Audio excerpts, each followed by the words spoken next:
everybody. This is Dracy from the Unwrapped Leader, where we get raw, real, and relevant to the new network marketing on how you can grow your business and become a gifted leader.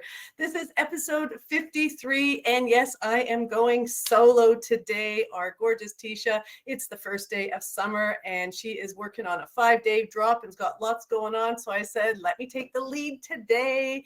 So next week I can have the week off. So it's actually quite fitting, because it's episode 53 and I just happen to have turned 53 this year. So it's a very special number for me.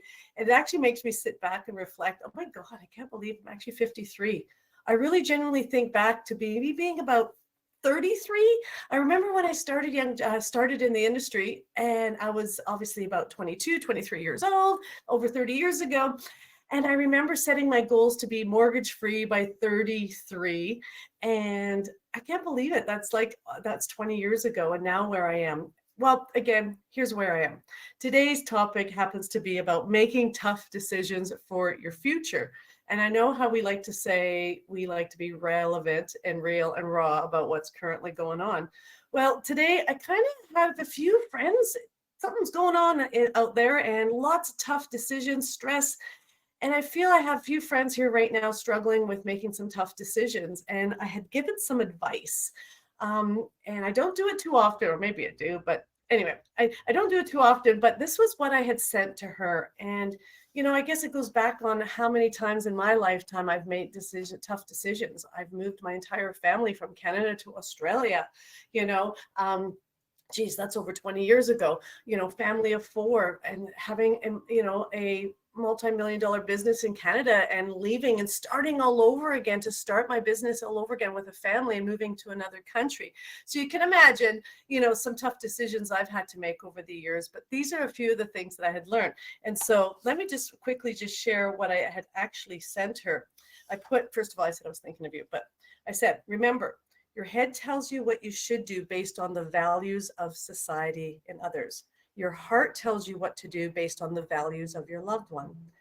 But your gut will always do what's right for you based on your values. Listen to your gut. Connect with Mother Nature and making whatever decisions you're making, and never make long-term decisions on short-term emotions. And remember, be grateful and trust in the process.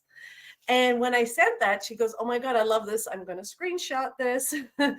And so she screenshot it. And I said, well, it made me reflect that I actually did a reel last year based on making decisions. And I thought how relevant it was. So I sent her the reel.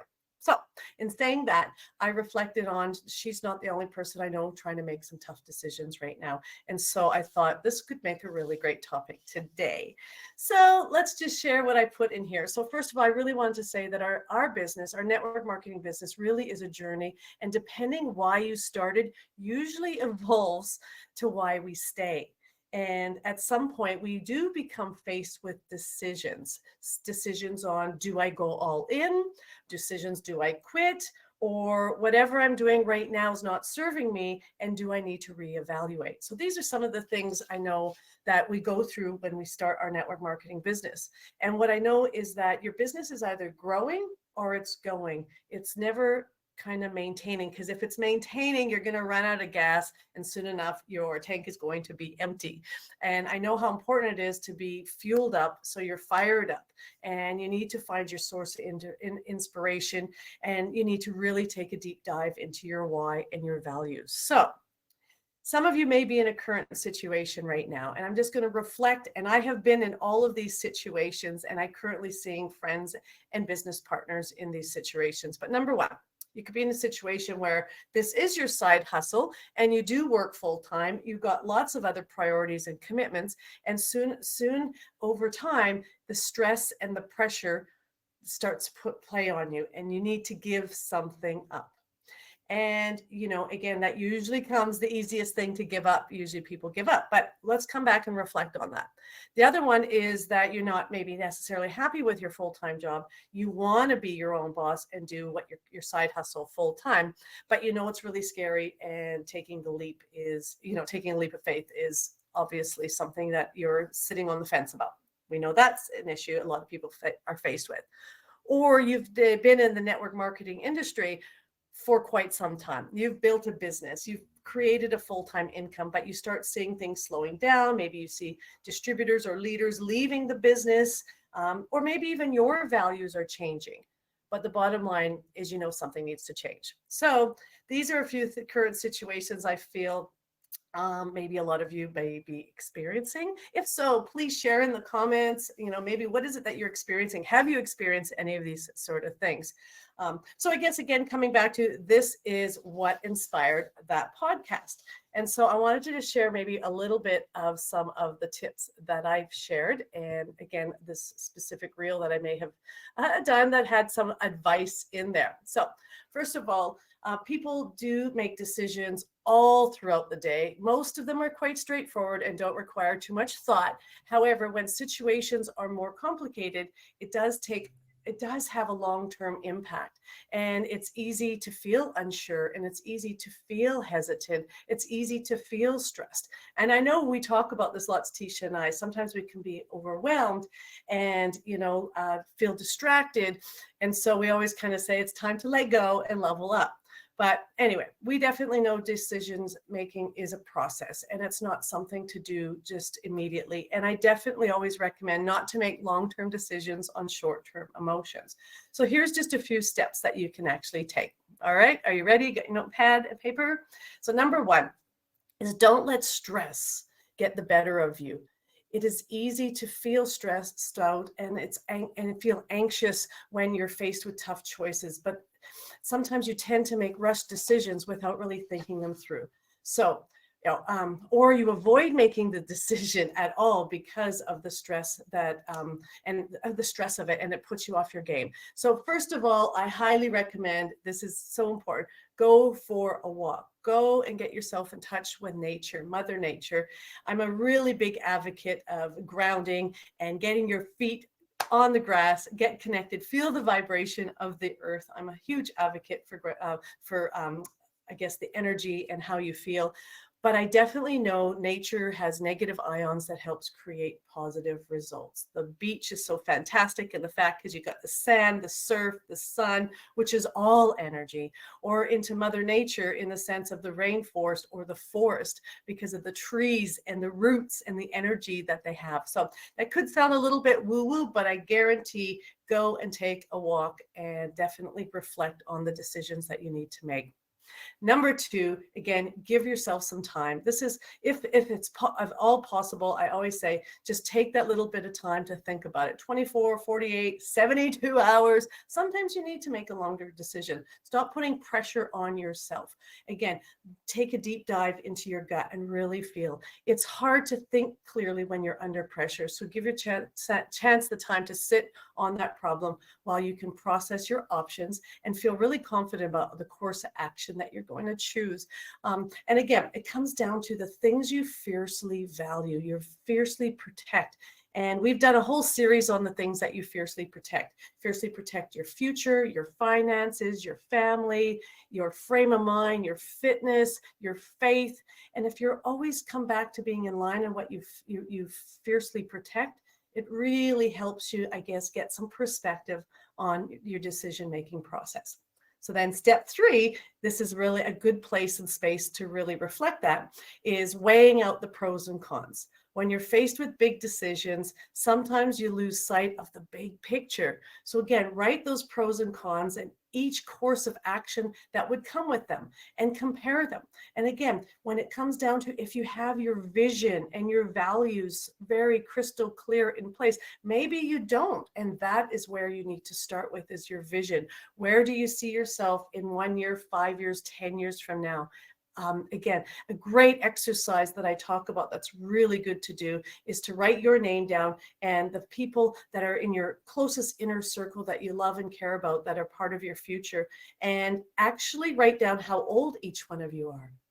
And then 5 years from now, write how old each one of you are.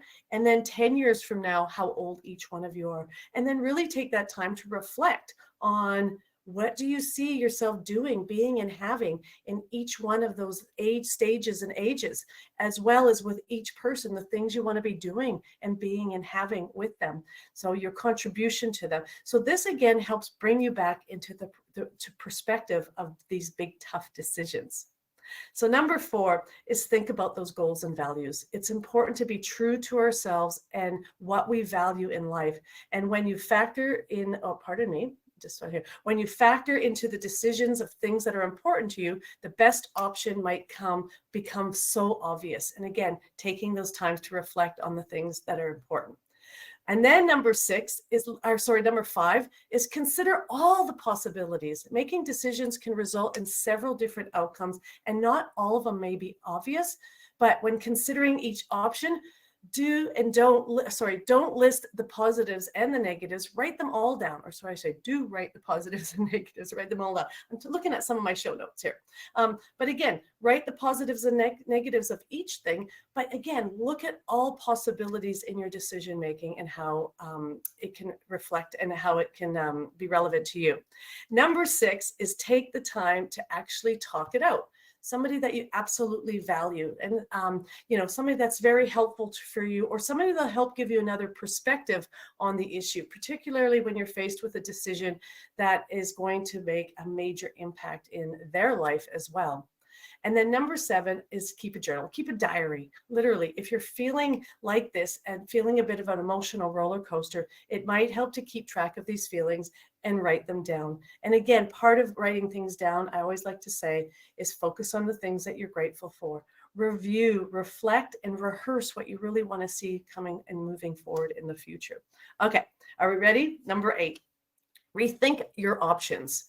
If you're up against a lot of pressure over this decision, or there's a lot of new factors to consider, again, look over your options again. Take the time, reflect on them, because the bottom line is you need to see how this decision feels. Listen to your gut. I know, and I remember years ago, I saw Belinda Ellsworth. I think it's 1999. Okay, there you go. 24 years ago, I saw Belinda Ellsworth for the first time on stage. And I remember she was talking about indecisiveness. And indecisiveness is kind of like a rat in a wheel. Like you feel like a rat in a wheel. And it could feel stressed out. And of course, you're overwhelmed.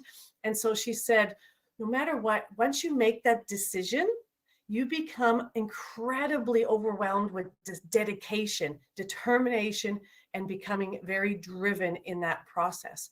And so sometimes you just got to make that decision. You just got to do it. And my one good friend once said to me, Louise Adrian, she said, sometimes you just got to piss and get off the pot and put your big girl panties on and just do it. Because whatever decision you finally make, you can always recourse and never know that in the silver lining, the most amazing things can happen.